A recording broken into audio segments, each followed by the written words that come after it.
but a small dark figure that none had observed sprang out of the shadows and gave a hoarse shout. Parut kazad, kasadai minum. An axe swung and swept back. 2 orcs fell headless. The rest fled.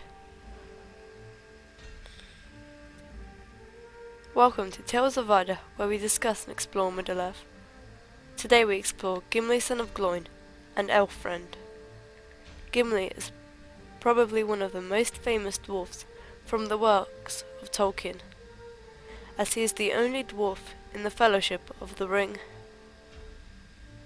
Gimli was born in 2879 of the Third Age in the halls of Thorin Oakenshield in the Blue Mountains. At this time the House of Durin, the Longbeards, had been exiled from the city of Erebor, and before that from their true home of Khazad-dûm, which was later known as Moria. His father was Gloin, a direct descendant of King Nain II, and through him of Durin the Deathless. His father joined Thorin and the company in their quest to reclaim the kingdom under the mountain, but Gimli was forbidden because he was too young, and he was only 62 at that time. As we all know, the group of 13 dwarfs, Gandalf the Grey, and the hobbit Bilbo Baggins, succeeded in their quest, and soon after the Battle of 5 Armies, Gimli went with the remnant of his people to dwell in Erebor. Gimli was present when Sauron's messenger came to treat with Dane Ironfoot, who was now king.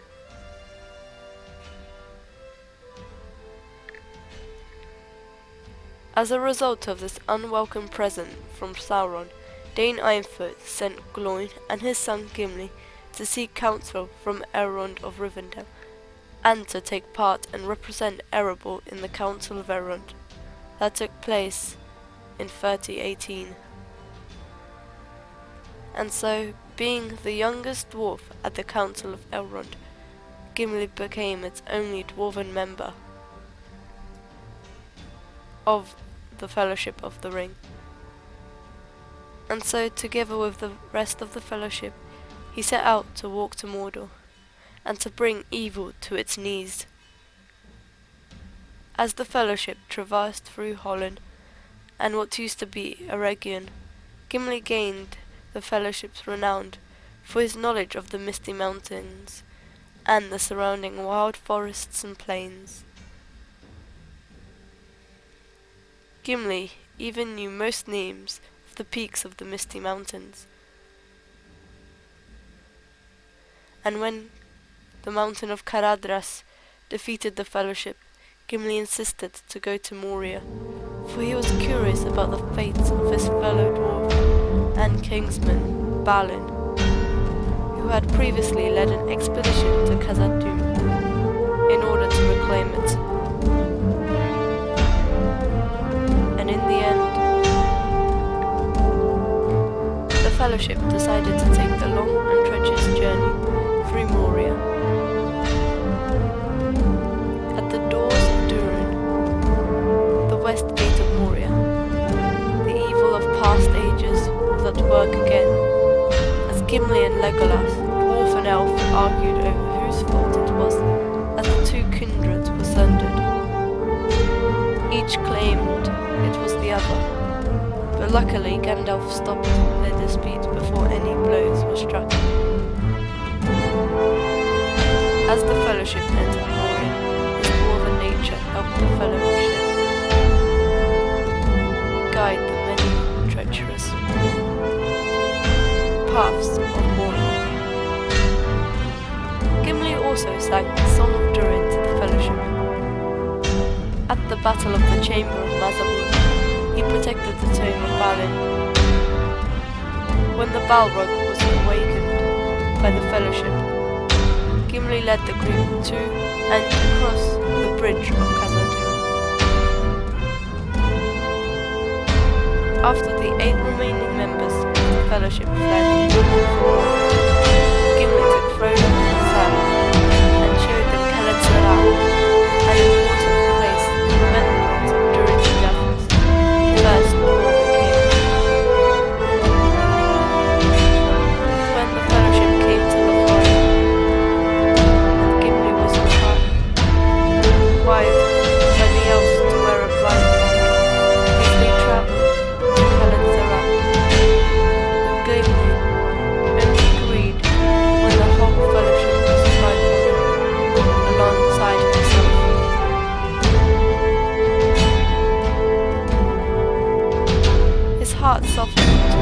Galadriel as a result to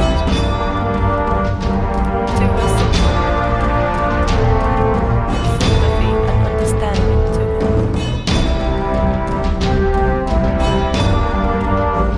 Near the end of their stay, Galadriel gave fellowship gifts.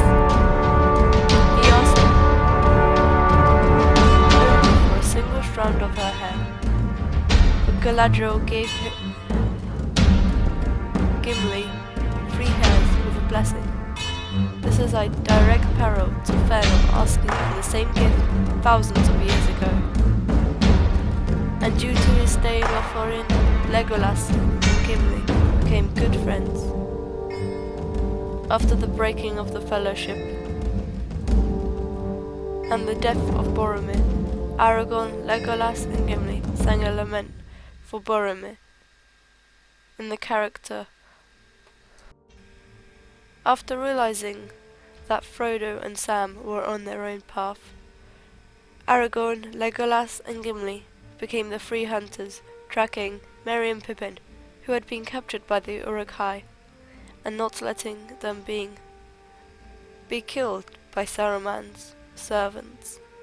They would track the Uruk-hai to Rohan, and there encountered Éomer and his men.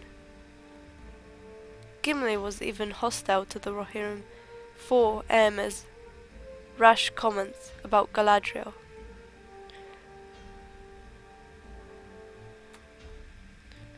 After the 3 hunters were lent horses, Gimli and Éomer parted in friendship. When the 3 hunters came to Fangorn, Gimli was the most fearful and untrustworthy of the forest. When Gandalf the White came to the 3 hunters in Fangorn, they travelled to Edoras and the halls of Medusel. Here Gimli once again spoke in defence of Galadriel against Wormtongue's foul words. Gimli travelled with Legolas, Aragorn, Gandalf and the Rohirrim to Helm's Deep to prepare for war. During the Battle of Hornburg, Gimli saved Éomer's life outside the gates. Through the battle, Gimli and Legolas had a friendly orc-slaying competition. Gimli fought bravely, but was in the end pushed back to the glittering caves, and there he came to admire their caverns. At the end of the battle, Gimli's final score was 42, surpassing his elven friend by 1. When the victorious heroes of Helm's Deep came to Isengard, Gimli was relieved that the hobbits that him and the 3 hunters had tracked, Merry and Pippin, were safe. When Saruman came to treat with the Rohirrim, his persuasive voice came to sway many to his will, but Gimli was unmoved, deeming Saruman untrustworthy. When Gandalf and Pippin left for Minas Tirith, Gimli would go with Théoden and his riders to Dunharrow as they attempted to ride to Gondor's aid when the beacons of Gondor were lit. But from Dunharrow, Aragorn, Legolas and Gimli would split from the main host, and joined by twin sons of Elrond and the Dúnedain of the north, the Grey Company ventured into the paths of the dead. Gimli was reluctant at first to go through the dark door, but in the end felt dishonoured, as Legolas, an elf, had gone underground, and so he ventured there with the rest of the Grey Company. At the Battle of the Pelennor Fields, Gimli came with the Grey Ships Company aboard the ships of the Corsairs of Umbar, and helped sway the tide of the battle in the favour of the free peoples of Middle-earth. Gimli fought at the Battle of the Morannon, and there he saved the hobbit Pippin, as the Fool of the Took had been dragged under a fallen. Trapped under a fallen troll, Gimli dragged him from under the foul corpse, And at the fields of Cormalin, Gimli was finally reunited with his friends from the Fellowship of the Ring. Gimli was present at the coronation of Aragorn Elessar and the wedding of Aragorn and Arwen. During the return journey, he visited many places with Legolas, including Fangorn Forest and Aglarond, the Glittering Caves. Eventually, he returned to Erebor to find it devastated by war. Later, Gimli would lead a group of dwarfs to the Glittering Caves and there set up a colony, being called the Lord of the Glittering Caves. Gimli would help in building a new gate for Minas Tirith.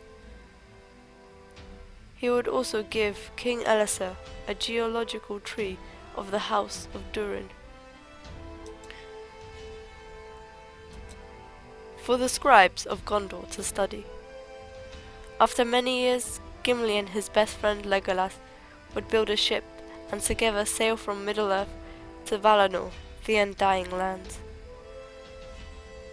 Gimli was the first and only ever dwarf to do so. And so that is the whole story of Gimli, our friend. Next week we will cover the story of Legolas, Gimli's best friend. But for now, please subscribe if you haven't already, and sure to press the like button.